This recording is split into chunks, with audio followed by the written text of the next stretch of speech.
The Navy SEAL training base buzzed with the usual sound of distant gunfire and shouted drills under the harsh morning sun. Recruits sprinted across the muddy field, dragging sandbags, their faces streaked with sweat and grit. Among them stood a quiet man, broad-shouldered, steady, with calm gray eyes that had seen more than any of the shouting instructors around him. His name was Michael Reeve. Most on base just called him Reeve, the new guy. No one paid much attention to the fact that he wore no rank on his uniform.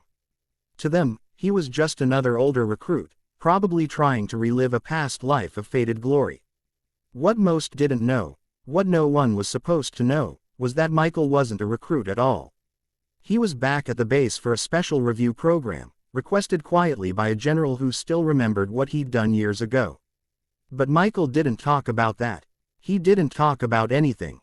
He came, trained, kept his head down, and when the day was done, he'd drive back to the edge of town where his 8-year-old son waited for him with a drawing of helicopters and "Daddy the Hero" scrawled in crayon. That morning, as Michael loaded gear onto a truck, a group of younger SEALs leaned nearby, joking loudly. Among them was Admiral Strickland, a sharp, decorated man known for his iron authority and cold humor. He had come down to observe the trainees, but it didn't take long for him to notice Michael standing off to the side, quiet, focused, and unbothered by the chaos. "Hey, you there," Strickland barked, a grin forming as he saw the man's calm reaction. "You look like you've seen a ghost. What's your call sign, son?" The nearby SEALs chuckled. They all had call signs, of course: Viper, Tank, Blaze. It was part of the brotherhood, a badge of belonging. But something about the Admiral's tone carried a sneer, the kind meant to test a man's pride. Michael looked up, his voice even. "Haven't used it in years, sir." "Oh, I see," Strickland said, walking closer, folding his arms.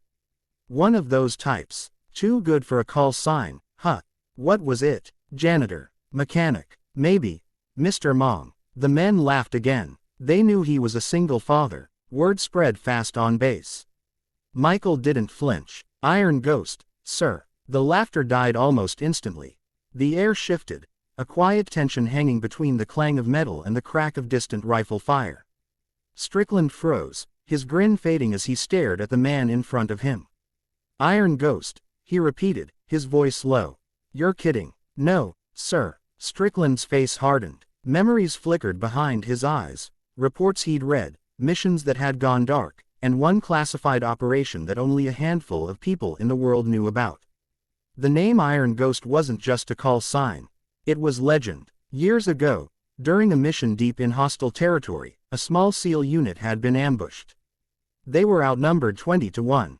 The official report claimed the team had been rescued by reinforcements, but the truth, whispered through corridors of command, said otherwise. A single operative had fought his way through the night, unseen, eliminating targets with silent precision, rescuing 6 men, and vanishing before dawn.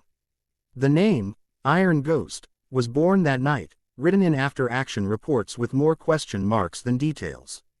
The man had disappeared soon after. And now, here he was, loading crates like a laborer, quiet and unnoticed. Strickland took a slow breath. "Your Iron Ghost," he said again, more to himself than anyone else. Michael nodded once, his gaze steady. "Used to be." The Admiral straightened, his earlier arrogance gone, replaced by something closer to disbelief. Around them, the younger SEALs looked confused, glancing between the 2 men. Strickland cleared his throat. "At ease, men," he said sharply. Then, lowering his voice, he asked, "What are you doing here, Ghost?" "Raising my son," Michael said simply. "Training when I can. Staying out of the noise." Strickland studied him for a long moment. "You could have had command. You could have stayed on active duty." Michael gave a faint smile. "I did my time. My boy needs me more than the Navy does." The Admiral's jaw tightened. There was respect there now, and maybe guilt too. "If half the things I've heard are true, you've done more for this country than most of us ever will." "Doesn't change what matters," Michael replied quietly, tightening a strap on the cargo crate. "My son's waiting for me to read him a story tonight. That's all that matters now." For a moment, neither spoke. The wind carried the faint echo of shouts from the field, the hum of the training ground moving on as if nothing had happened.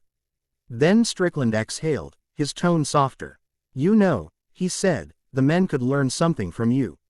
They think toughness is about shouting louder than the next guy." Michael gave a small, tired chuckle. "Real toughness is keeping your promise when no one's watching." Strickland nodded slowly. "You still got it, Ghost." "I just try to do right, sir." That afternoon, as the sun began to set over the Pacific horizon, the Admiral stood at the training field's edge, watching Michael walk toward his old pickup truck. His son was waiting by the gate, backpack slung over one shoulder. The boy ran toward him, wrapping small arms around his father's waist. Michael smiled. That same quiet strength in his eyes, a peace that no medal or rank could offer. Strickland turned to one of his aides and muttered, "Don't log his name in today's roster. He's done enough for this base." That night, in the officers' quarters, the Admiral found himself staring at the old classified file on his desk. Operation Black Dagger. Rescuer. Iron Ghost. The file was thin, most of it redacted, but at the bottom, one line remained visible. Status. Alive. Honorably retired. Strickland closed the file and sat back, a small smile breaking the lines of his face. Somewhere out there, the Navy's Ghost was tucking his son into bed, a man who had seen the darkest corners of war, now finding peace in the smallest moments of fatherhood. And though the Admiral would never admit it aloud, a part of him felt humbled.